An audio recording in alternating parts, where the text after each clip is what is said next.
살아계신 아버지 하나님, 은혜와 사랑을 감사합니다.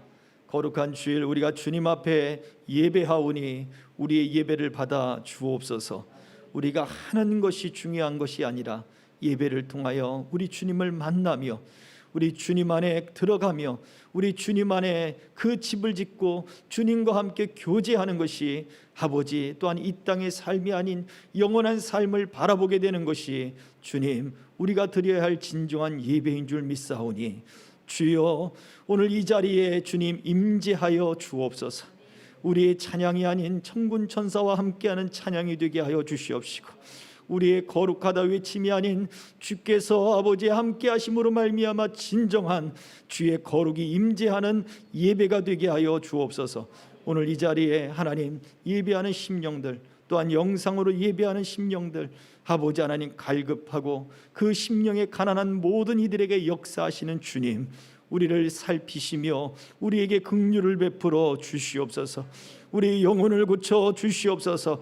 우리의 믿음을 고쳐 주시옵시고 이 땅을 고쳐 주시고 이 흉악한 질병으로부터 속히 노임을 받게 하여 주시옵시되 하나님의 뜻이 이루어지게 하옵소서. 하나님 앞에 겸손케 하시고 하나님 앞에 아버지 순종하게 하시고 하나님 앞에 정결케 되는 교회들과 우리 성도들 다 되어질 수 있도록 하나님이 붙잡아 주시옵소서. 우리가 그 주님과 함께 이 생명의 길을 걸어가는 또 하나의 사람일 뿐입니다. 거룩한 무리로 우리를 부르셨사오니 주님, 그 거룩한 무리의 삶을 살게 하여 주옵소서. 이 자리에 있는 우리 어린아이부터 또는 모든 장년에 이르기까지 하나님이여, 우리가 그렇게 우리에게 주어진 삶을, 또한 우리에게 주어진 그 삶의 위치 속에 하나님 걸어갑니다. 어떠한 환경에 우리를 놓으셨든지 찬송하며 가게 하옵소서. 주님 때문에 믿음으로 걷게 하여 주시옵소서. 아버지, 주님 때문에 그 길이 기쁨의 길이요 즐거움의 길이 되도록 은총 베풀어 주시옵소서. 오늘도 우리를 만나기를 원하시는 주님, 우리와 함께하기를 원하시는 주님, 지금 이 자리에 주께서 함께하신 줄 믿사오니 그 영광의 손길로 우리를 만져주시고, 또한 아버지, 우리 오늘 이동환 선교사님을 통하여 말씀을 증거하실 때에 그 선포되는 말씀이 주님의 손길이 되며 주님의 호흡이 되며 주님의 능력이 되며 성령의 통로가 되며 오직 우리를 새롭게 하는 하나님의 도구가 되게 하여 주시옵소서. 우리 예배를 받으심을 믿사옵고 살아계신 예수 그리스도의 이름으로 간절히 기도하옵나이다. 아멘. 사도신경으로 우리 신앙을 고백합니다. 전능하사 천지를 만드신 하나님 아버지를 내가 믿사오며 그 외아들 우리 주 예수 그리스도를 믿사오니 이는 성령으로 잉태하사 동정녀 마리아에게 낳으시고 본디오 빌라도에게 고난을 받으사 십자가에 못 박혀 죽으시고 장사한 지 사흘 만에 죽은 자 가운데서 다시 살아나시며 하늘에 오르사 전능하신 하나님 우편에 앉아 계시다가 저리로서 산자와 죽은 자를 심판하러 오시리라.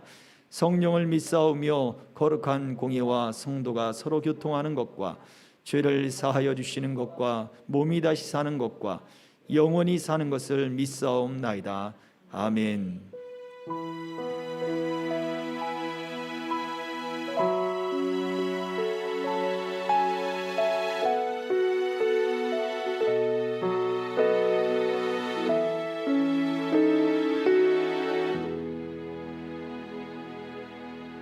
하나님의 말씀은 요한 1서 5장 4절의 말씀입니다.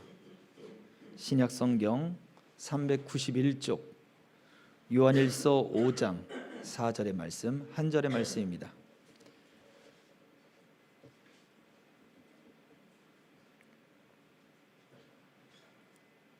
봉독하겠습니다. 무릇 하나님께로부터 난 자마다 세상을 이기느니라. 세상을 이기는 승리는 이것이니 우리의 믿음이니라. 아멘. 오늘 이 시간 우리 인도네시아 우리 이동환 선교사님 말씀 증거해 주실 텐데요. 선교사님이 귀국을 하셨을 때 저희 교회에서 첫 스타트로 설교를 하시고 이제 지금 2달이 넘었죠. 석 달이 됐나요 벌써? 예, 석 달이 되는 기간 동안 귀임, 그러니까 선교지로 다시 나가려고 했는데 나가지 못하는 그런 상황들이 계속 이어지다가 이제 그 길이 열렸습니다. 또 바라고 소망하는 대로 열렸습니다. 근데 주변 사람들은 다 걱정합니다. 지금 가면 뭐 하냐고. 그 인도네시아 또 델타 변이가 또 확산돼서 굉장히 걱정들이 많아요. 주변에서 가면 돌아다니지도 못할 텐데 왜 가려고 하느냐고. 근데 어쩌겠습니까? 바울도 성령의 메인바디여서 다 안다, 나도 안다. 그렇지만 나는 성령 심령의 메임을 받아 내가 예루살렘에 가노라. 그것이 주님이 원하시는 길이라면 가야지 어떡하겠습니까? 우리는 그 길을 축복하고 또 기도할 뿐입니다. 그죠? 근데 또 그 가시기 전에 또 마지막으로 또 우리 교회에서 또 설교를 하게 됐습니다. 사실은 지난주에 가셨어야 되는데 또 여러 가지 사건들이 있어요. 아마 오늘 말씀 전하실 때 증거하실지 모르겠습니다만, 그래서 한 주간 연장이 되면서 또 저희 교회에서 마무리를 짓고 갈 수 있는 또 그런 기회가 되었습니다.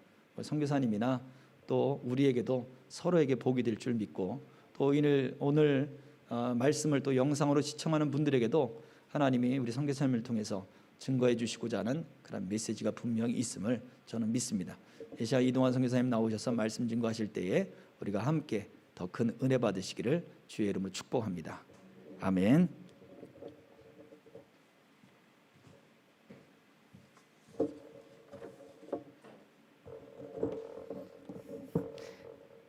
할렐루야. 예, 잠깐 기도하겠습니다. 참 좋으신 아버지 하나님, 하나님의 은혜와 사랑에 감사를 드립니다. 귀한 예배 가운데 말씀을 증거할 수 있도록 해주시고, 또 하나님께서 지혜를 주시고 또 은혜를 주시고 성령의 은혜를 주셔서 준비한 말씀 다 전하게 하시고 함께 피차 은혜 받을 수 있도록, 그리고 말씀을 통해 하나님의 사랑을 느끼고 또 하나님의 회복과 치유와 또 우리의 믿음이 자라나는 귀한 시간 되게 하여 주시옵소서. 감사하며 예수님의 이름으로 기도합니다. 아멘. 이 김이 서려서 하나님께서는 우리의 삶 가운데 날마다 믿음을 요구하시는 것 같아요. 오늘 이제 말씀도 무릇 하나님께로부터 난 자마다 세상을 이기느니라. 세상을 이기는 승리는 이것이니 우리의 믿음이니라. 믿음에 관련된 말씀이에요. 믿음에 관련된 말씀인데, 저희가 선교지에서 생활을 하면서 선교사로서 살아가면서 하나님께서 날마다 우리에게 원하셨던 것도 믿음이었어요. 삶을 살아가는 방식이 세상 사람들과 다르기를 원하셨습니다. 세상 사람들은 뭐 경험이나 이런 것들로 살아가겠지만 하나님께서 우리들에게는 믿음의 방식으로 살아가기를 원하셨어요.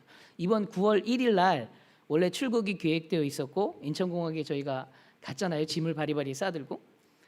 근데 그때도 출국이 거부가 됐을 때, 자카르타에 못 들어가는 상황이 되었을 때에도 사실은 저희가 잘못한 부분도 있어요. 정확하게 체크를 하고 연기를 해야 되는 부분들도 있지만, 근데 거기에서 그곳에서 제가 느낀 것은 하나님께서는 이곳에서도 저희들의 믿음을 보시는구나.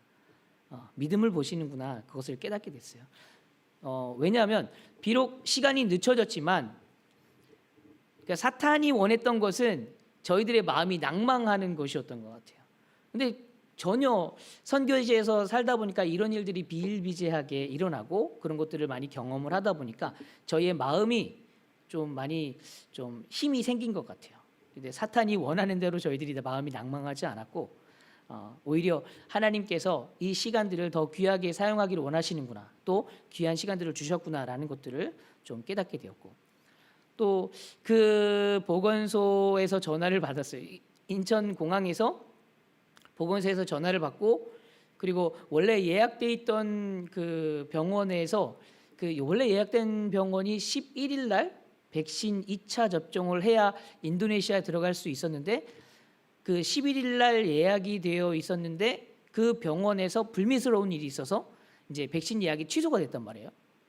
그래서 그 보건소에서 다른 병원에 좀 다시 그 예약을 잡기 위해서 저한테 전화를 했던 거예요. 전화를 했는데 4일 날로 예약을 해 주신 겁니다.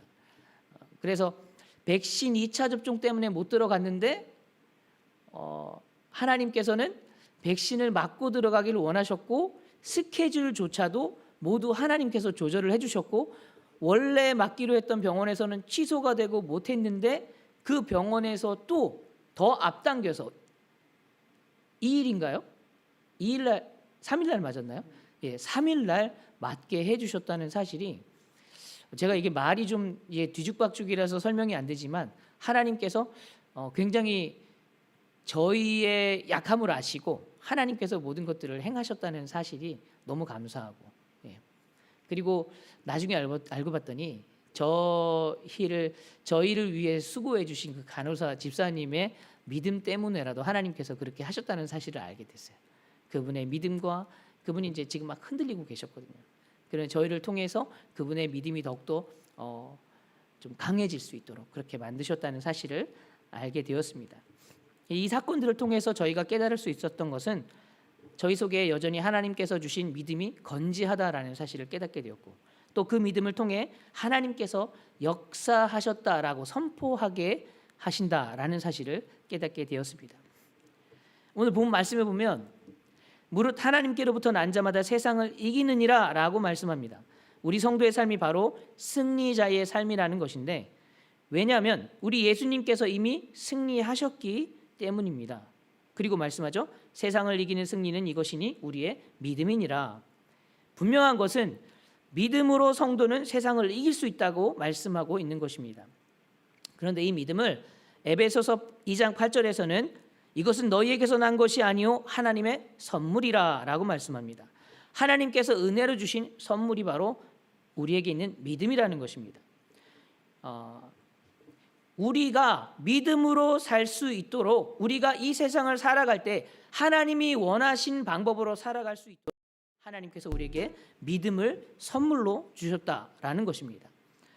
구원의 서정이라는 것이 있습니다. 한 사람이 어떻게 예수님을 만나고 예수님을 영접하고 어떻게 성화되고 영화의 가정까지 가는지, 그것을 이제 딱 나열해 놓은 구원의 서정이라는 게 있는데, 이 믿음이라는 것은 회심이라는 단계 다음에 있는 것이 바로 믿음입니다.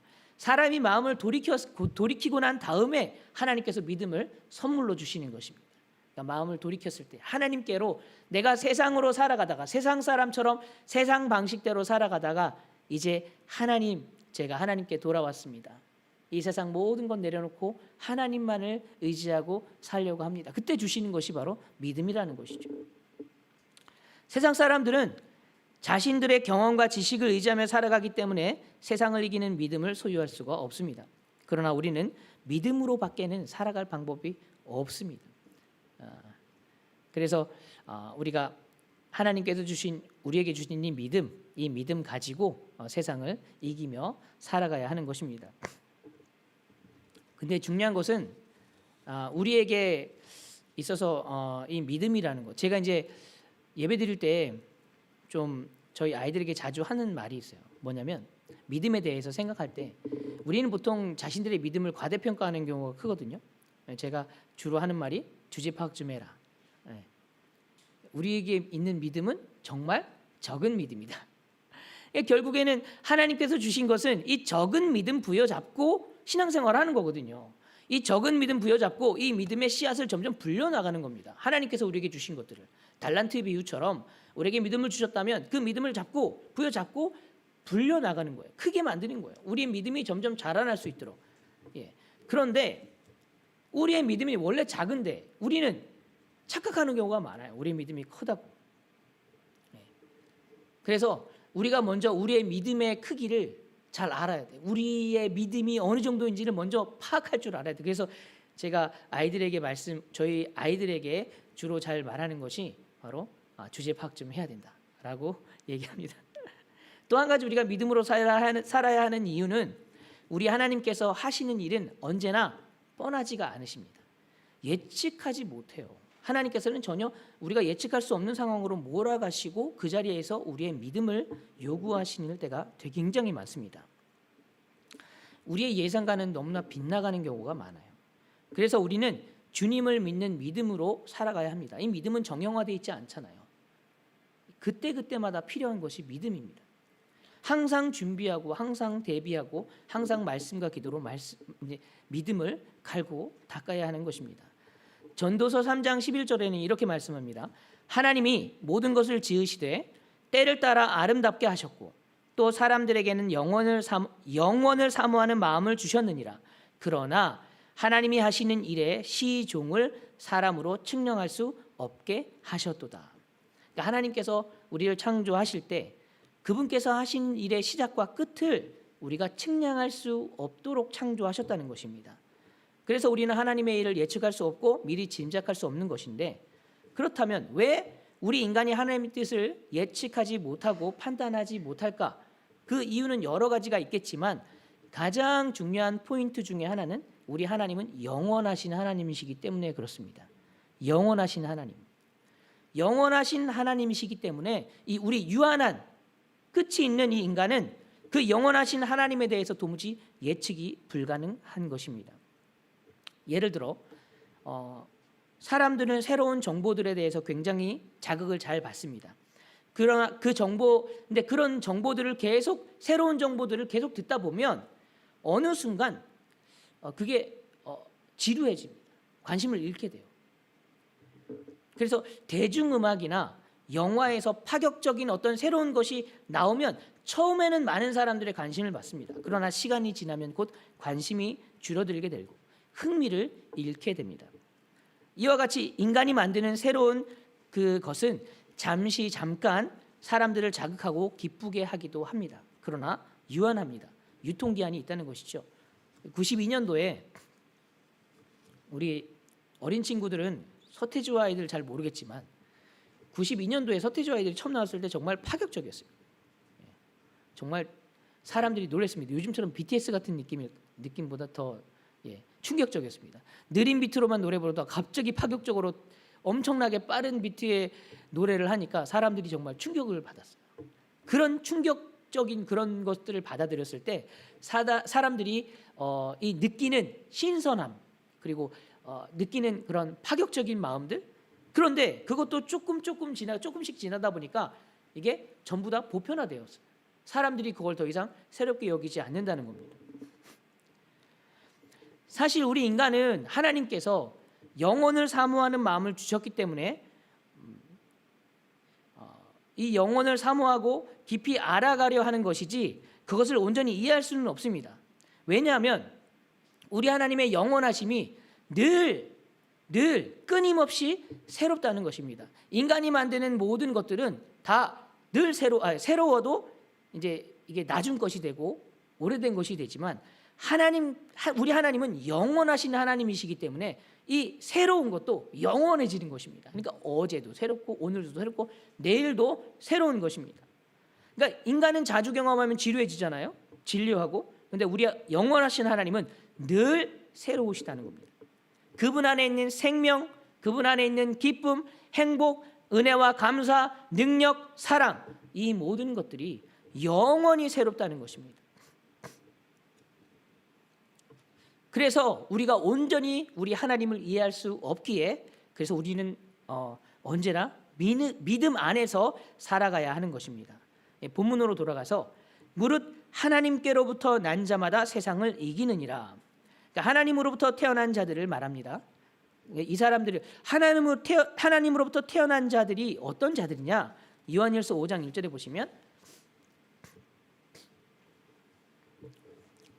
잠시만요.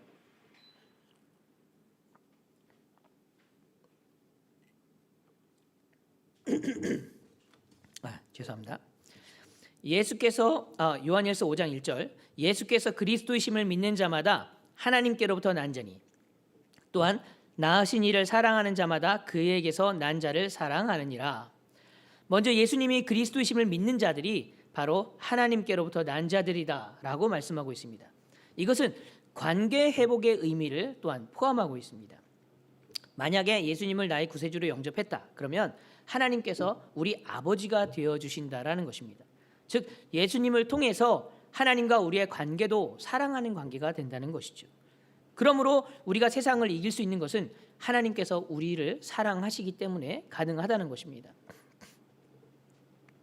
2001년도에 제가 처음으로 교회를 나갔어요. 그때가 28살 때였는데 제가 교회를 처음 나가서 버스 안에서 전도를 받고 교회를 처음 나갔는데 어느 날 예배를 드리고 어스름 저녁에 지하철을 타고 광나루역에 도착해서 내려서 걸어가려고 이제 준비를 하고 있는데 그날따라 굉장히 마음이 좀 되게 희한했어요.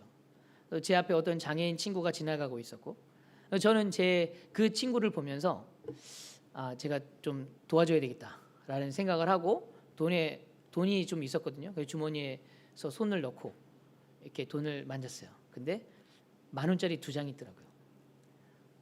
1,000원짜리면 주겠는데 10,000원짜리 2장인 거예요. 막 마음이 갈등이 되는 거예요. 그때 굉장히 가난한 시절이었으니까 어떡하지?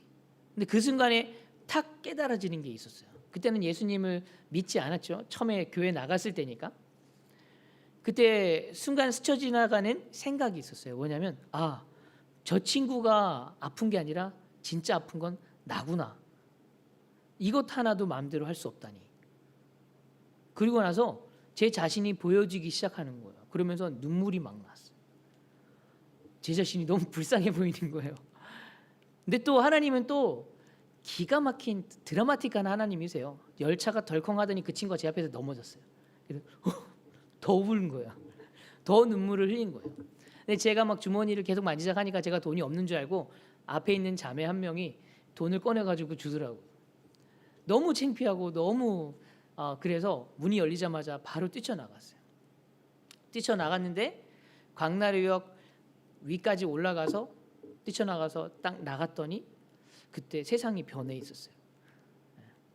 세상이 너무 아름다운 거예요. 전에는 세상에 나 혼자 있었고 세상이 전부 나를 적대시하고 굉장히 비판적이었고 비관적이었는데 희망도 없고 소망도 없고 그런 상황이었는데 세상이 정말 아름다운 세상으로 바뀌어 있었어요. 그때 예수님이 오셔서 말씀을 하셨어요.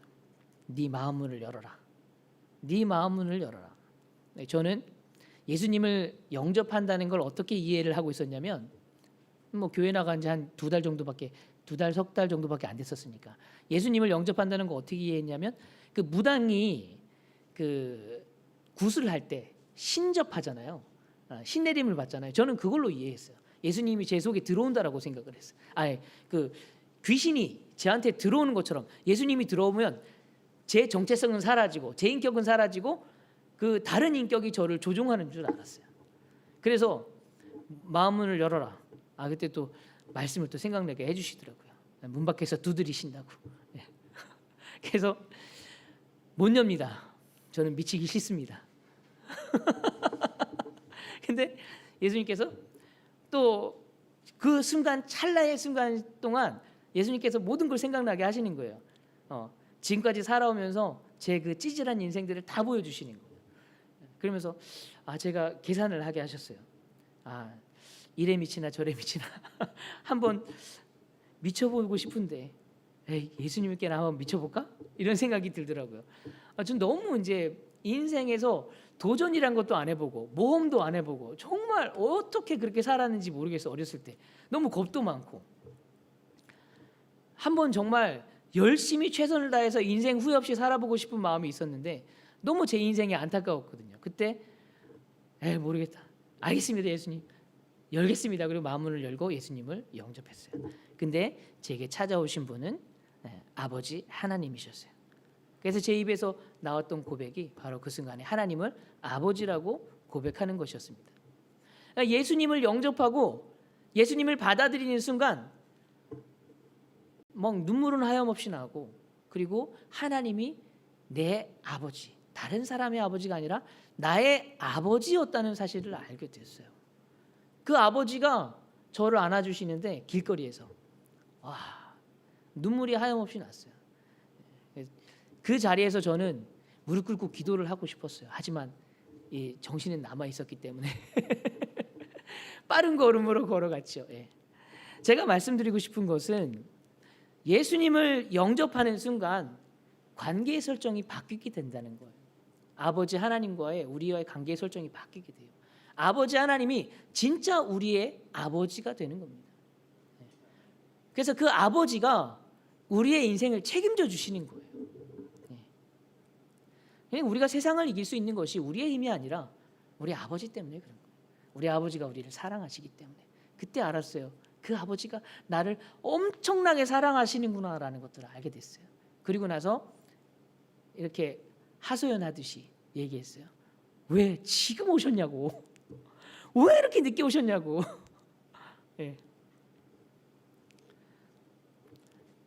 그때 이후로 제가 자꾸 이렇게 더 이런 표현을 쓰면 안 되는데 미쳐가는 것 같아요.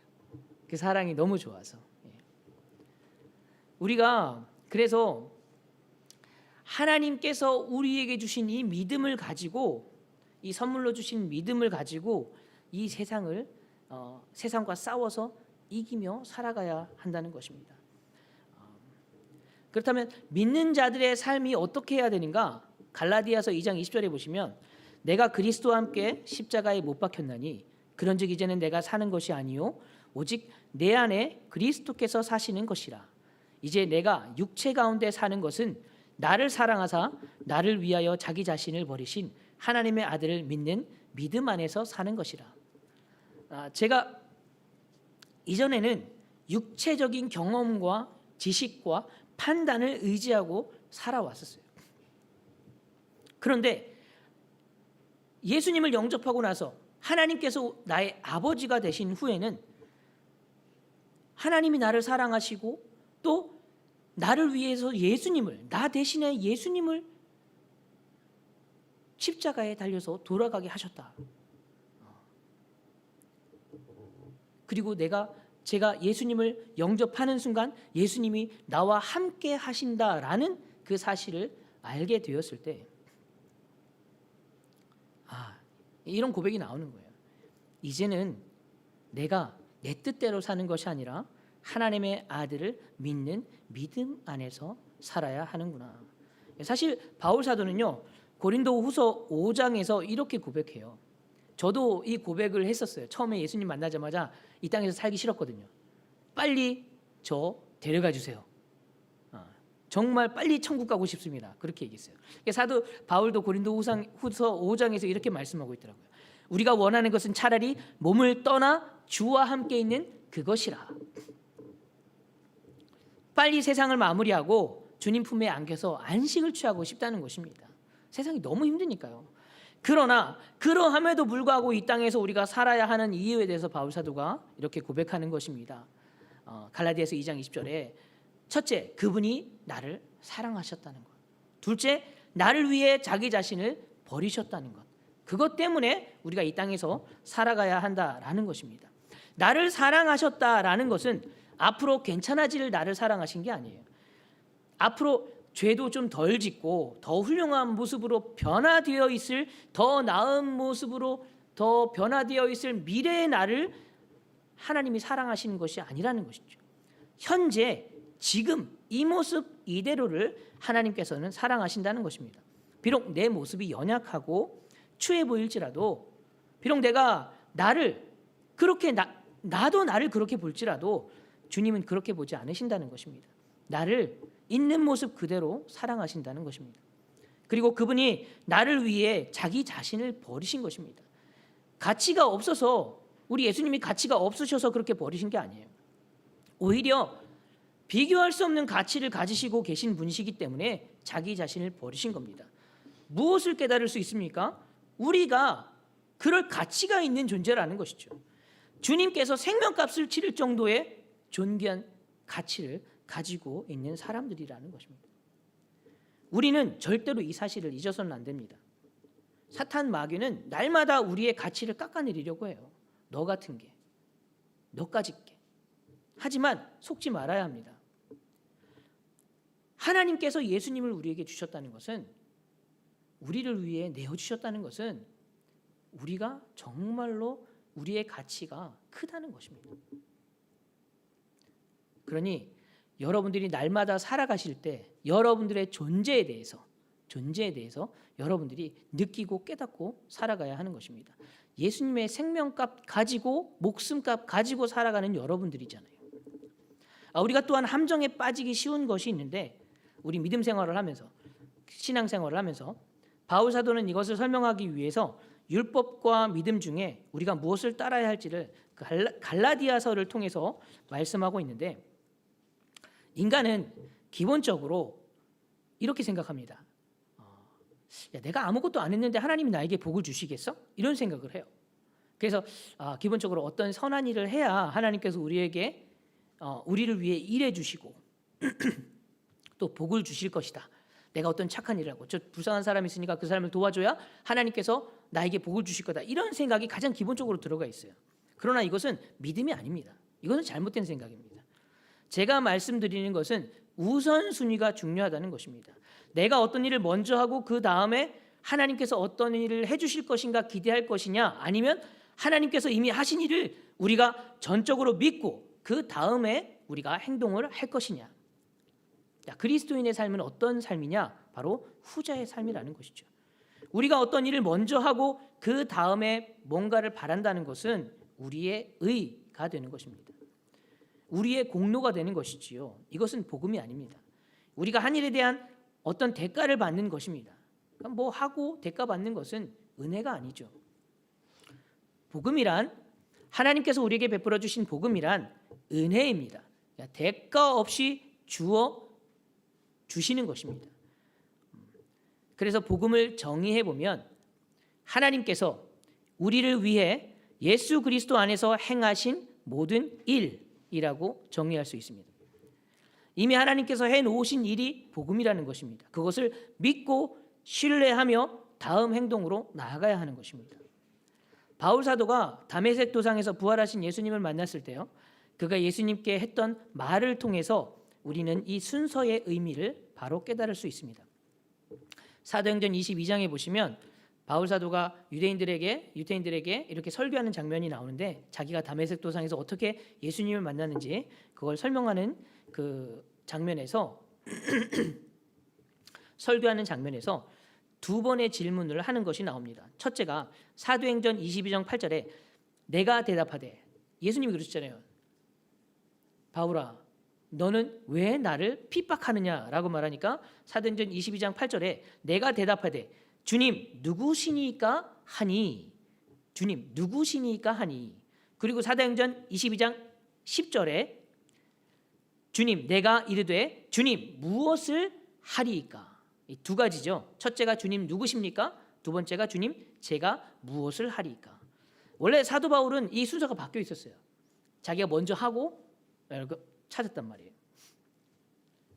그래서 잘못된 열심에 사로잡혀서 정말 열심히 일했던 사람이 바로 바울이었습니다. 그리스도인들을 잡는 데 혈안이 되어 있었잖아요. 그게 잘못된 열심이었죠. 이제야 예수님을 만난 이후에 이제야 비로소 이 순서가 바로 잡혔다는 것입니다. 다시 말씀드려서 우리에게 무엇보다 중요한 것은 주님을 먼저 알아야 한다는 것입니다. 주님을 만나야 되는 거죠. 그래서 교회에 처음 오신 성도님들이 계시다면 교회의 전통을 가르쳐 줄 것이 아니라 예수님이 어떤 분이신지를 명확하게 먼저 가르쳐 드려야 하는 것입니다. 즉 복음을 전해서 그 마음에 예수님을 영접할 수 있도록, 진짜 예수님을 영접해서 네, 죄송합니다. 그 마음에 예수님을 영접해서 온전한 예배를 하나님께 드릴 수 있도록 해야 된다는 것이죠.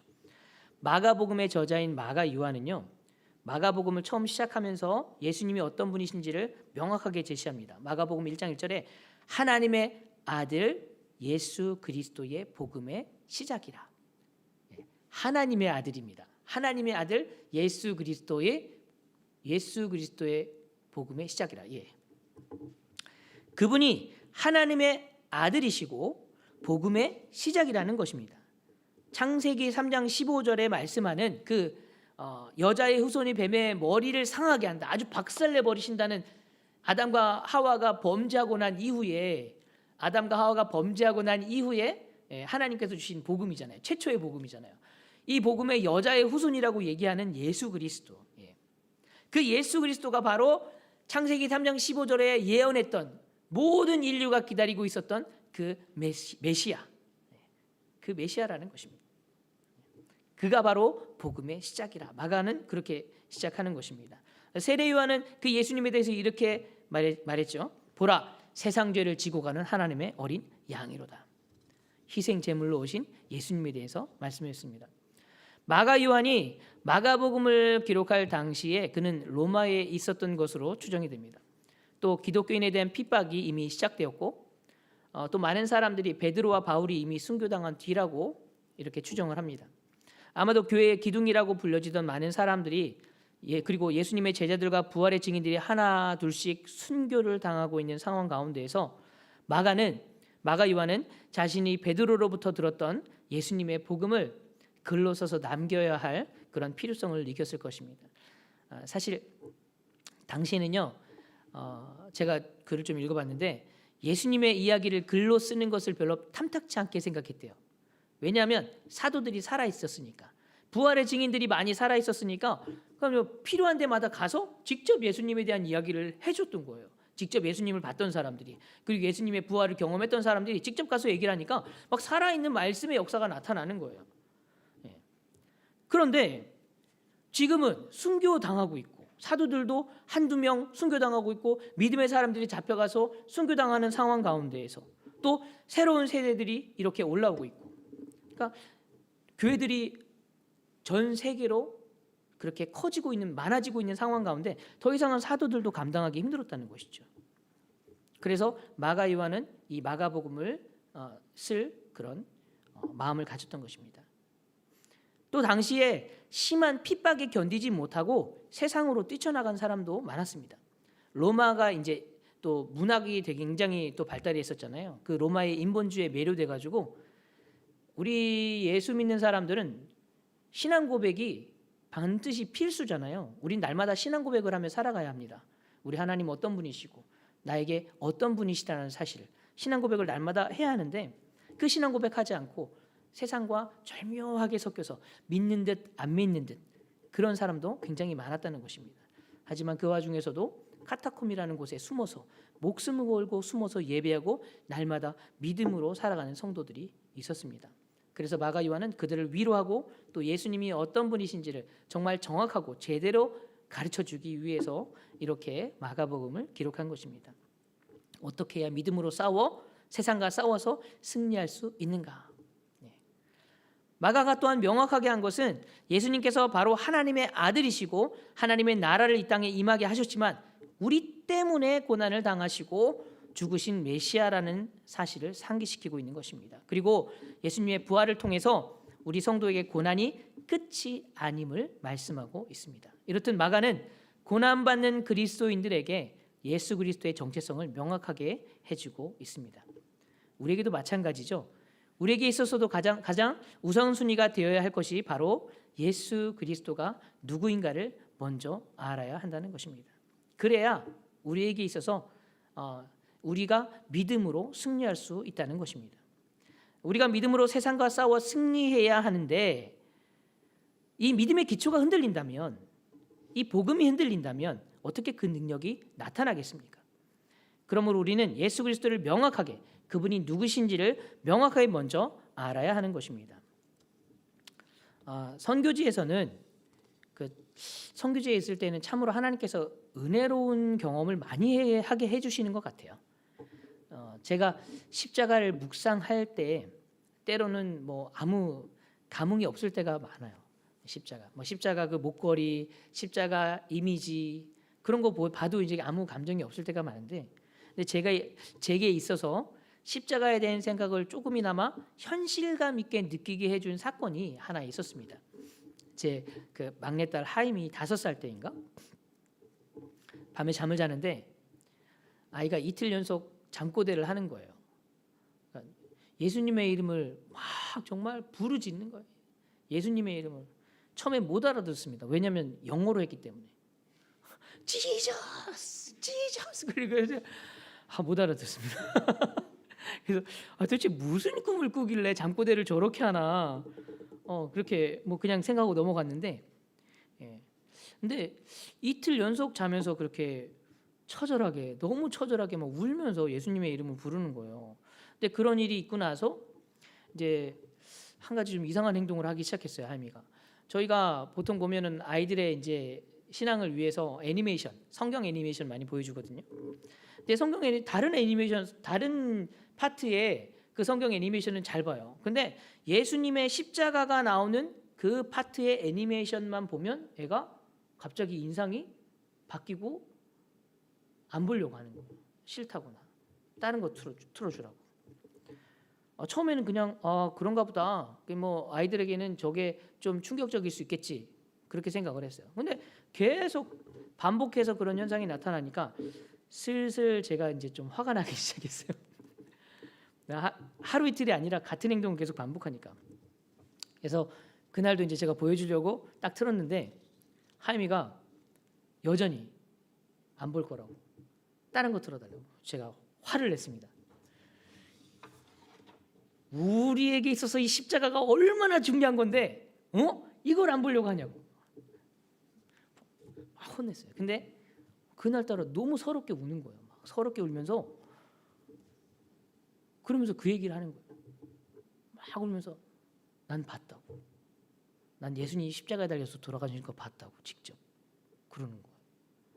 나중에 저기 임성교사가 하임한테 물어봤는데 그때 꿈꾼 게 예수님 십자가에 달리신 걸 바로 앞에서 봤다는 거예요. 그러니까 쟤는 진짜로 본 거예요, 꿈에서. 그때 깨달았어요. 하임에게 있어서 이 애니메이션이 그냥 애니메이션이 아니구나. 이게 진짜 현실적으로 하임에게는 다가오는구나. 그때 저희 가족들 다 울었어요. 그리고 회개했습니다. 그리고 감사했습니다. 하나님께서 정말 많은 은혜들을 주시는 것 같아요. 지금은 하임이가 많이 커서 이제 기억할지 모르겠지만, 아무튼 우리가 가장 중요하게 생각해야 할 것이 바로 예수 그리스도가 누구이신가. 그리고 그 다음이 비로소 제가 무엇을 해야 합니까, 주님? 하고 질문하는 것이 맞다는 것입니다. 그러므로 믿음으로 세상과 맞서 승리하며 산다는 것은 바로 예수님을 알고 그분을 믿고 신뢰하며 그분과 함께 살아가는 것을 말씀한다는 것이죠. 저 청년인가요? 네, 청년이죠. 청년이 다니엘 40일 기도 그걸 열심히 하고 또 기도 생활 잘하는 친구예요. 근데 저한테 그러는 거예요. 정말 혼란스럽다고. 한 목사님 설교를 이제 누가 추천해줘가지고 봤는데 그 목사님께서 이렇게 말씀을 하셨대요. 기도하기 전에 사탄에게 선포하고 대적하기도 하고 먼저 하고 기도를 해야지 그거 기도하지 않고 하면 기도가 올라가질 않는다고 이렇게 말씀을 하셨다는 거예요. 그것 때문에 혼란에 빠졌다는 거예요. 자기가 지금까지 한 기도는 전부 다 잘못된 기도였나? 자신이 지금까지 잘못된 기도를 하고 있었나? 그리고 혼란스러워하고 있었던 거예요. 사실 혼란스러울 필요가 없는데 제가 이제 그래서 말씀을 드렸죠. 야고보서 5장 15절에서 16절은 이렇게 말씀하고 있어요. 믿음의 기도는 병든 자를 구원하리니 주께서 그를 일으키시리라. 혹시 죄를 범하였을지라도 사하심을 받으리라. 그러므로 너희 죄를 서로 고백하며 병이 낫기를 위하여 서로 기도하라. 의인의 간구는 역사하는 힘이 큼이니라. 의인이 누구냐면 믿음으로 사는 사람을 의인이라고 합니다. 의인은 믿음으로 말미암아 살리라. 성경은 이렇게 말씀하고 있죠. 의인은 바로 믿음으로 사는 사람을 의인이라고 합니다. 그가 기도하는 기도는 의인이 기도하는 기도는 역사하는 힘이 크다는 것입니다. 그러므로 믿음으로 드리는 기도가 올바른 기도라는 것입니다. 그러니까 사탄을 쫓아낼 수 있는 것도 바로 믿음으로 쫓아낼 수 있는 것입니다. 대적기도 하고 안 하고는 방법론의 차이입니다. 방법론의 차이예요. 그것 가지고 흔들 필요는 없는 거죠. 가장 우선순위이자 하나님께서 가장 중요하게 생각하시는 것은 바로 믿음으로 드리는 기도라는 것입니다. 그러므로 우리가 분별해야 합니다. 그리고 신앙의 기본, 신앙의 본질인 믿음으로 돌아가야 한다는 것이죠. 그래서 히브리서 11장 6절에도 이렇게 말씀합니다.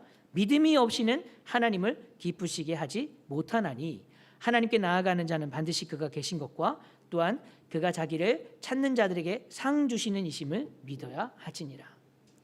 이렇듯 믿음은 우리에게 있어 가장 중요한 하나님이 주신 선물인 것입니다. 생명길 교회 성도 여러분, 이 영적으로 혼탁하고 어두운 이 시대에 정말로 우리에게 주신 믿음, 비록 적은 믿음일지라도 하나님께 우리에게 주신 이 선물로 주신 이 믿음을 부여잡고, 근데 이 적은 믿음일지라도 예수님 말씀하셨잖아요. 겨자씨만한 믿음만 있으면 이 산더러 들려 저리로 옮겨지라면 옮겨질 것이다. 그 말씀을 하셨잖아요. 이 적은 믿음이라 할지라도 역사한다는 것입니다. 믿으십니까? 아니면 예수님께서 변화산에서 야고보, 요한, 베드로와 함께 계시다가 내려오셨을 때 어떤 아버지가 귀신 들린 남자애를 데리고 왔었어요. 그때 제자들이 어떻게 할 수가 없었단 말이에요. 근데 그때 또 제자들은 또 막 서기관들과 바리새인들하고 막 변론이 붙어가지고 왜 너희들은 못하냐, 왜 너희들은 믿음이 없냐, 막 너희들은 능력이 없냐 이렇게 막 얘기했어요. 근데 예수님이 그 사람들을 보시고 아유 믿음이 없는 세대요, 내가 언제까지 너희와 함께 있으랴, 이 믿음이 없는 세대요라고 말씀을 하시면서 그 아들을 데리고 오라고 하니까 아버지가 하는 말씀이, 그 아들의 아버지가 하는 말이 할 수 있거든 뭐든 제발 좀 제 아들에게 해주세요 하니까 예수님 말씀하시죠. 할 수 있거든이 무슨 말이냐? 믿는 자에게는 능치 못함이 없느니라. 믿는 자에게는 능치 못함이 없느니라. 그러니까 아버지가 얘기하잖아요. 제게 믿음을 주세요. 제게 믿음을 주세요. 저에게 믿음이 부족하다면 기도해야 돼요. 주님 믿음을 주세요. 그래서 이 영적으로 혼탁하고 정말 지금은 정말 이 시대가 예수 믿는 사람들이 정말 신앙생활하기 힘든 시대가 되어가고 있어요. 이런 시대에 근데 주님의 시계는 다르게 돌아갑니다. 여러분 그거 아셔야 돼요. 우리의 시계, 세상의 시계와 주님의 시계는 다르게 돌아가요. 하나님의 역사는 여전히 일어나고 있어요. 누구를 통해서? 믿음의 사람들을 통해서. 그래서 이 믿음을 여러분들이 부여잡고 기도하시고 말씀과 기도로 든든히 서 가시면서 우리 주님의 마음을 시원케 해드리는 그런 우리 모든 성도님들 되시기를 소망합니다. 그리고 많은 영혼들이 이 교회를 통해서 구원받고 안식일을 누릴 수 있기를 축복합니다. 이 생명길 교회를 통해서 성령의 불이 타오르고 또 믿음의 불길을 통해서 또한 이 지역 또한 복음화되기를 예수님의 이름으로 축복합니다. 기도하겠습니다.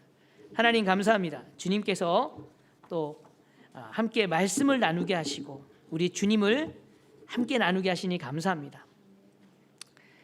영광의 주님께서 또 이 말씀 가운데 역사하시고 또 우리에게 믿음을 더하여 주셔서 날마다 믿음으로 사는 인생들 되게 하시고 이 생명길 교회를 통해 하나님께서 영광 받아 주시고 많은 영혼들을 하나님께로 돌아오는 귀한 도구로 사용하여 주시옵소서. 감사하며 예수님의 이름으로 기도합니다. 아멘.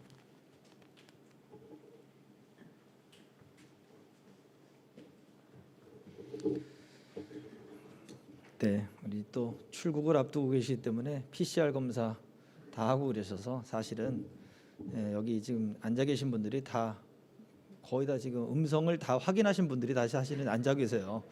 근데 우리가 방역 수칙을 지키기 위해서 그냥 마스크를 쓰고 있는 것뿐이지. 네, 저도 또 지난주에 또 PCR 검사를 또 했었고요. 저도 음성입니다. 네, 그래도 네, 어쨌든 오늘 이 자리에 또 함께하신 또 여러분들 감사하고 또 영상으로 예배를 드리는 여러분도 감사를 드립니다. 오늘 말씀 믿음으로 우리가 함께 더 승리하며 나아갈 수 있기를 주의 이름으로 축복합니다. 자, 우리 찬송가 197장 은혜가 풍성한 하나님, 오늘도 우리에게 은사를 주시되 믿음의 은사를 주시고 하나님에게 필요한 은혜들을 베풀어 주옵소서 하는 마음 믿음을 가지고 찬양하며 준비한 예물 드리겠습니다. 풍성한 하나님은 믿는 자 한 사람 한 사람 어제도 오늘도 언제든지 변창고 보호해주시네. 주여 성령의 은사들을 오늘도 내려 주소서.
드려진 예물을 위해서 기도하겠습니다.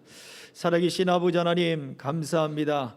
하나님이 원하시는 것은 물질보다 우리 자신을 원하신다 말씀하셨습니다.